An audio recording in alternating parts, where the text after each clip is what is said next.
Good morning, good afternoon, or good evening, everybody. Welcome to my YouTube channel and to another layout design video. This is the last of 3 N-scale railroads that I was designing concurrently, all for squarish spaces. This one being the largest of the 3. It is a basement room, approximately 29 feet by 26. The stairs come down into the middle of the space, and there is a single opening about 30 inches wide, leading to a mechanical room and workshop. And the entire area that you see here is available for a railroad. Now in N-scale it represents a fairly generous space, but even so, with the prototype that the client wanted to fit into it, it was still a bit of a squeeze. The client wanted to model the BNSF main line through Washington from Balmer Yard in Seattle to Wenatchee, running through the Cascade Tunnel. He wanted to run long trains. He wanted big curves for those trains to look comfortable, and he wanted wide aisles to accommodate a good sized operating crew. Now with these ideals in mind, there were 2 layout footprints that seemed to be feasible. Here is the first one that I drew. This one has a fairly long L-shaped peninsula running around the base of the stairs, although it's a little bit cramped at the foot of the stairs, requiring the aisles to be slightly narrower than he was hoping for, and with a meagre 3-foot wide base of the peninsula, allowing for 2 17-inch wide seams. Here is the other footprint that I thought was promising. It has a much shorter peninsula, but with the substantial operating crews that the client was expecting, I thought he would like the big open space at the base of the stairs. And also the obvious place for Balmer Yard along the south wall is significantly longer than it is in the other plan. Anyway, to my surprise, the client chose the other footprint. He said he felt that one much better matched the prototype. He had already done some experimentation trying to fit the route into his basement without success, which is why he hired me. And the other footprint that I came up with was basically what he'd already decided was the most efficient use of the space. Now, the client already knew that it was going to be 2 full scenic decks with a lower staging deck. Now, since I'm designing this layout to fit a specific prototype, it's simply a case of deciding where to start and putting in as many scenes as I can in appropriate locations. So here is the first iteration of the lower scenic level, and this area along the south wall is the obvious location for the main yard at Balmer. Not only is it a good sized rectangular space where we're not limited on benchwork width, it also has about 4.5 feet of aisle in front of it, which is certainly beneficial since the main yard is likely to have the highest concentration of operators. Now the entire route is set up as a rail fan would see it, looking north, with west to the left and east to the right as one looks at it.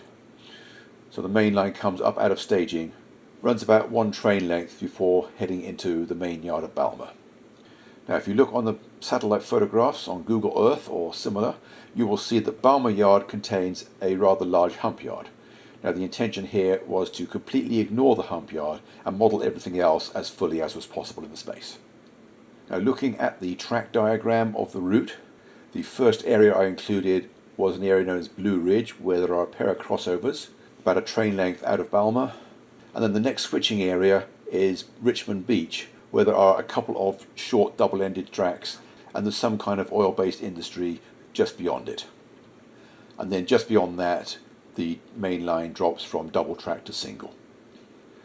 Now the rest of the lower level has enough length to get 2 passing sidings in it, although they would be rather close together were it not for the opportunity to include this time-wasting loop in the corner. All that does is add running distance between these 2 passing tracks. Now the end of the lower deck is the obvious location for the Cascade West portal. That way the hidden climb in the helix represents the several miles of Cascade Tunnel. So moving to the upper deck now, we come out of the helix, Cascade East portal, passing siding here. I've recommended cutting the benchwork back over Balmer Yard since we're not going to have any operational features here, and it gives much better access to the wide benchwork below.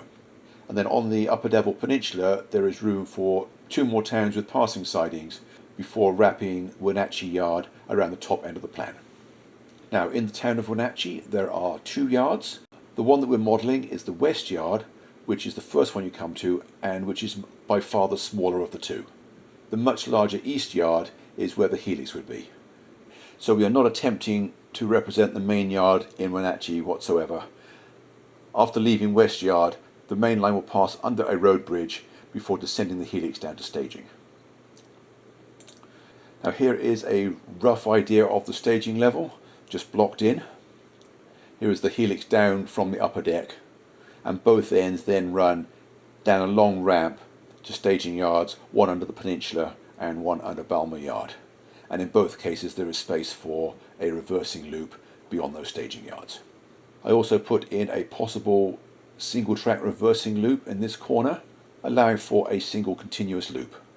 And although the client's primary interest is in prototypical end-to-end operation, a continuous loop is often desirable just for those odd occasions where you just want to let a train run. Anyway, after presenting this overall view to the client, he liked what I'd done. He said yes, everything was pretty much in the right places. He came back with a few suggestions and also let me know specifically which towns he wanted the various passing sidings to represent. One of the things that the client wanted to do at this point was to make sure that the grade profile and elevations were satisfactory. Here is the lower level. The client wanted to get Balmer at 45 inches and Wenatchee at 60, and then everything else we just worked our way back from there. As I said, here is the lower level with the elevations included, and here is the upper level. We see that a good portion of the upper deck is at 62 inches and then dropping back down again to Wenatchee at 60. The grade profile on the prototype route does actually start to come down again from Cascade East Portal, although if we'd done that here, that would probably have caused problems. Here is the staging level with the elevations worked out. I've eliminated the reversing loop in this corner per the client's request, although something I did notice from the satellite photographs is that there are coal trains on the route, and we don't really want to have to load and unload long coal trains between each operating session, so it's desirable to have a cut-off between the two staging yards. So I've showed where that should go. And in later versions of the staging level, I've actually got dedicated coal train storage as well. At this point in the process, the client was asking for an industry in this area.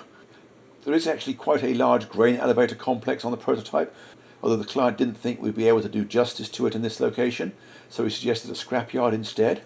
At the moment it's just shown as a generic industry. And he was also thinking that Balmer might fit better if we flipped it left to right. If you compare it with satellite photographs of the area, you will see that the whole area is mirror image from what it should be.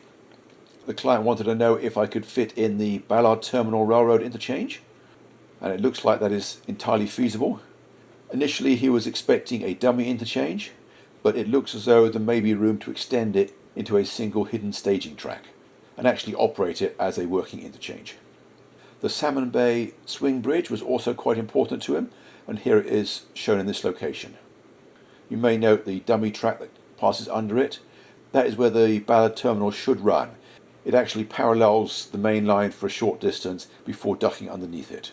But there is no room to do that properly, which is why I put the dummy track in there. The working line will just have to disappear behind a view block into the staging track. Initially in this corner where the time-wasting loop goes, I'd imagine using a tunnel to hide it. The client pointed out that there are no tunnels on this route west of Cascade, so instead we're just going to have the track disappear into trees.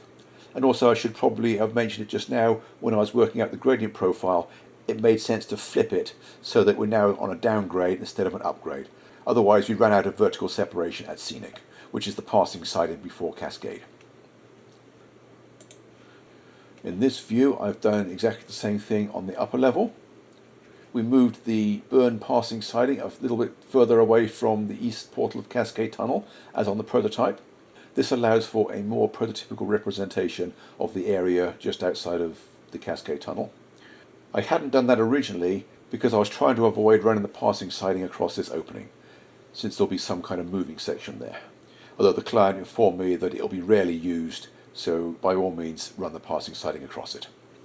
When it came to Wenatchee Yard, we are very much short of length, although by shortening the yard track somewhat, I was able to get most of it in. Now these yard tracks are not long enough to hold whole trains, and that was never the intention anyway. Local freight trains that get switched here will stop on either the main or the passing siding and just exchange blocks of cars. they won't be fully broken down.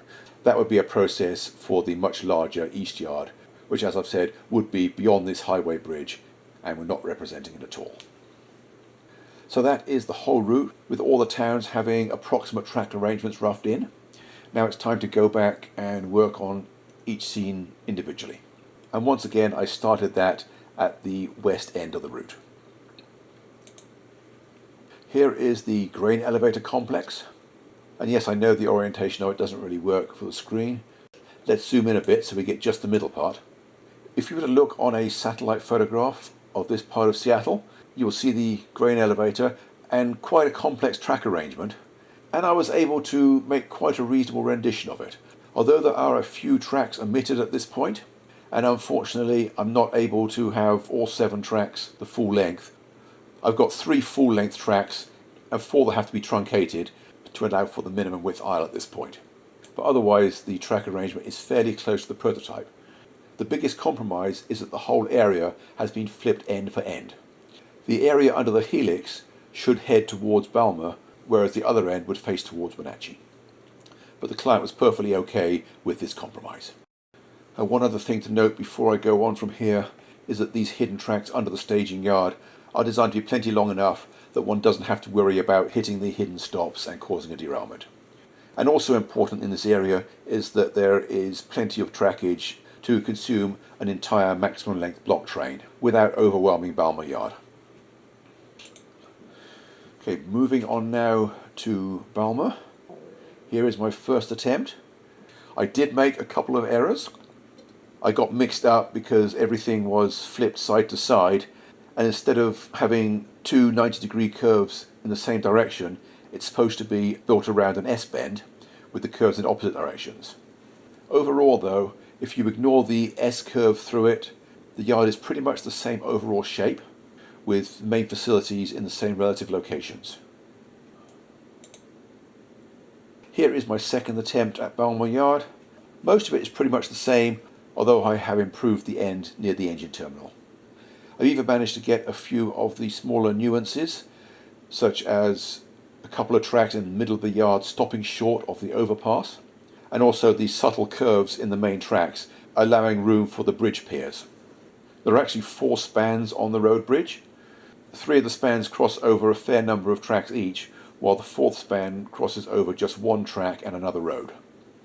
The overall shape of the fuel and service area and the old steam era roundhouse, which is still in use, are both approximately the right overall shape, although the roundhouse leads had to be curved a lot more than they are on the prototype. And also I've had to simplify the crossovers at both ends to get them to fit. But every necessary train movement is still possible with the crossovers that are left. So moving on, in this next view, we can see that I have filled in the area around the Salmon Bay Bridge, and I've tried to get this at more or less full length. The far end of it is a little bit condensed, or actually very condensed. I have the various roads and rail lines crossing over and under the main line, although I have had to represent about a dozen city blocks in the space of less than 3 feet, so it is very much condensed. And the Ballard Terminal Railroad, although I've got the track plan correct, it does not disappear under the 57th Street Bridge, although on the model that makes a great way of hiding where it disappears from view. Now after the Ballard Terminal interchange, the prototype main line runs along the edge of Puget Sound for many miles, and I would like to have represented that on the aisle side, although that would have put it once again on the wrong side of the main line. By putting it on the correct side, we end up with it behind the railroad, and normally this would create a problem area where you hit the backdrop. But since it is the lower deck of a double-deck layout, the upper deck benchwork comes to our rescue, because it's difficult to see that deeply into the scene unless you step back. So for normal operating position, the water representing the sound will continue into the distance, and you will not be able to see the far side of it. And even if you do stoop down and look under it, it's probably wide enough to look okay. Since we're not dealing with an ocean here, it's a waterway only a few miles wide, so we can reduce it and call it modeler's license. I've shown 2 possible locations for upper deck supports. My thinking being here that 5/16 or 3/8 threaded rods would be a good candidate to support and stabilize the upper deck, but the client wrote back and said that he can easily hang it from the ceiling, so those supports are actually not necessary. Anyway, the main line continues around the end of the peninsula before we get to Richmond Park. And here I have tried to copy the track location as accurately as possible, even though once again very much condensed. I really should have had a whole basement for this area if I wanted to do justice to it. Anyway, beyond Richmond Park, there's a lot of main line missing. Gold Bar is a lot closer than it should be. Although I've included most of the major scenic features in this area, the Skycomish River comes close to the track in many places. Actually, there's about 3 or 4 locations where a loop of the river comes next to the track and then disappears again. So I've included one of those. There is a substantial twin-span bridge over the north fork of the river, and then it runs alongside the south channel again for some distance, coming towards it gradually and then curving away at a sharp angle. And although there shouldn't be a sharp curve on the main line, the shape of the river is about right. And then just before Gold Bar, it crosses the Wallace River right beside a truss bridge on the US Route 2. Now also in the area between these two passing areas, there is another town that has a spur to a rail-served scrapyard, although rather than unnecessarily cluttering up the scenery with another town, we decided to use the spur in Gold Bar for a scrapyard. On the prototype, most of the trackage in Gold Bar appears to be just used for storage of maintenance and way equipment, although there is evidence that the front track is used for loading pulpwood. Here is the rest of the lower deck. Just beyond Gold Bar, I have included the Route 2 underpass, which is a very interesting bridge on a very fine angle with flying girders, and the client wanted to represent that. Although in order to get a passing siding that was long enough, it's necessary to compromise by making it double track instead of the single track that's on the prototype.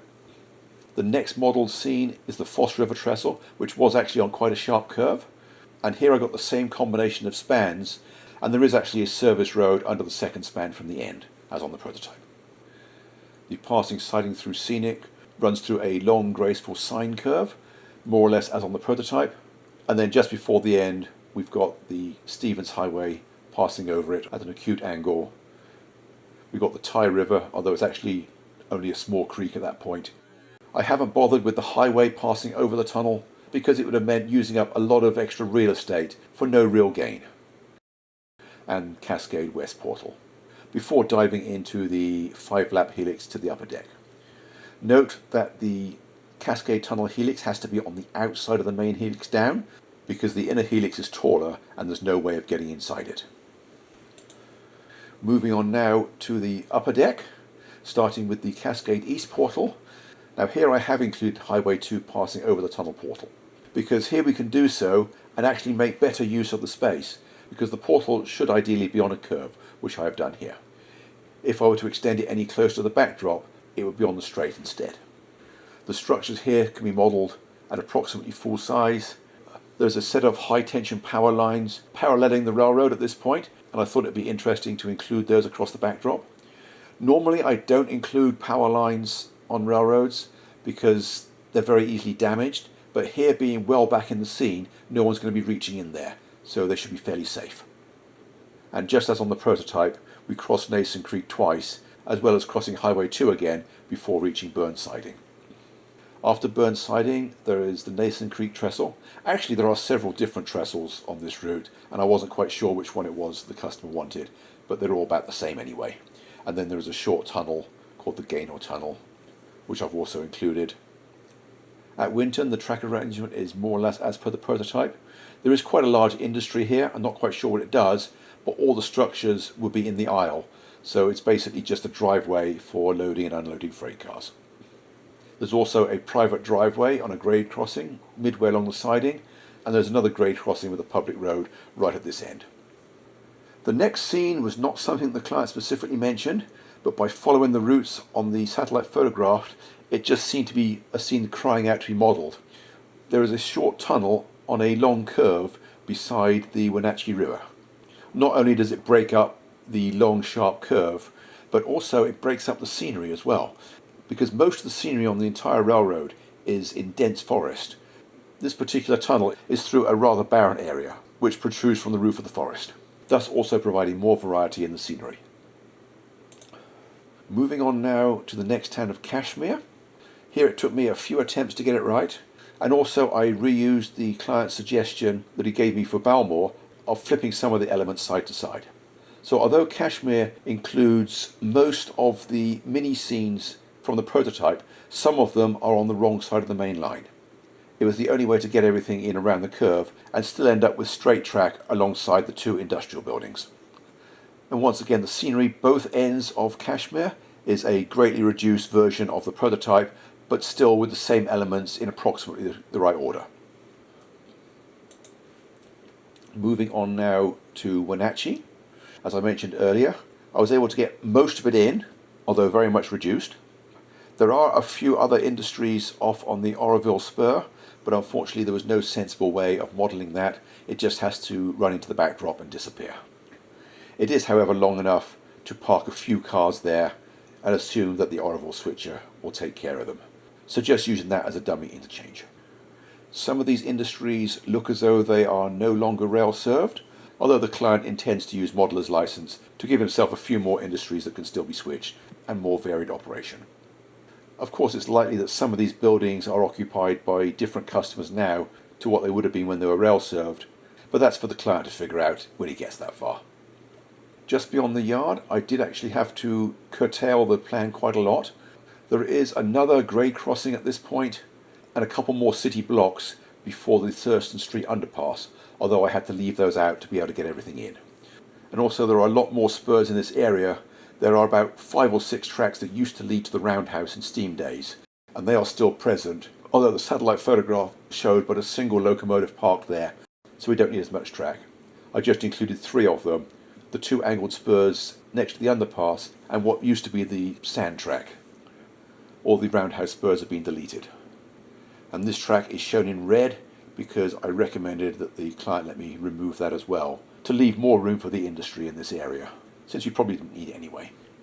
The track arrangement with Dolco packing, Chesterland transfer and highline grain is very much as per the prototype, with an interesting curved loading dock around the back of this triangular building, and Dolco packing should have been at the end of quite a long spur. Instead it's at the front of it, so that we can still get in the Stephen Street overpass and use that as a view block where the main line disappears.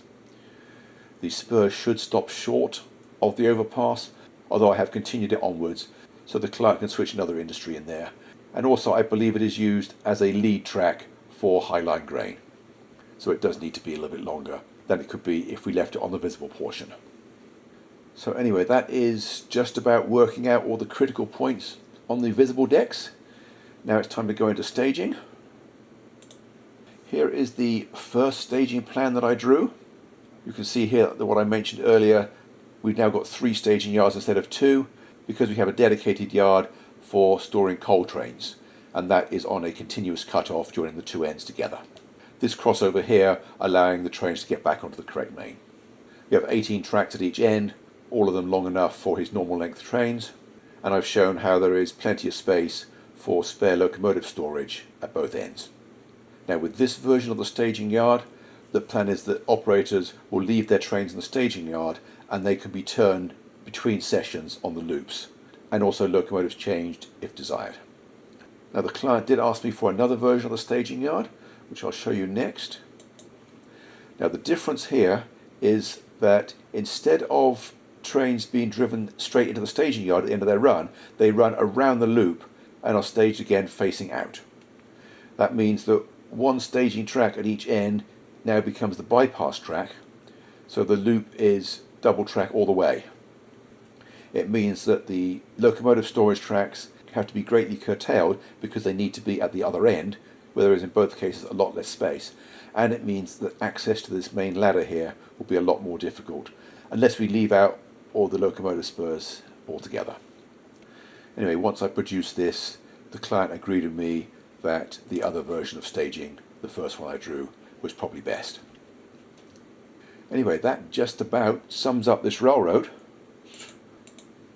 Here is a view of the lower level with all the scenery and structures filled in and all the annotations removed.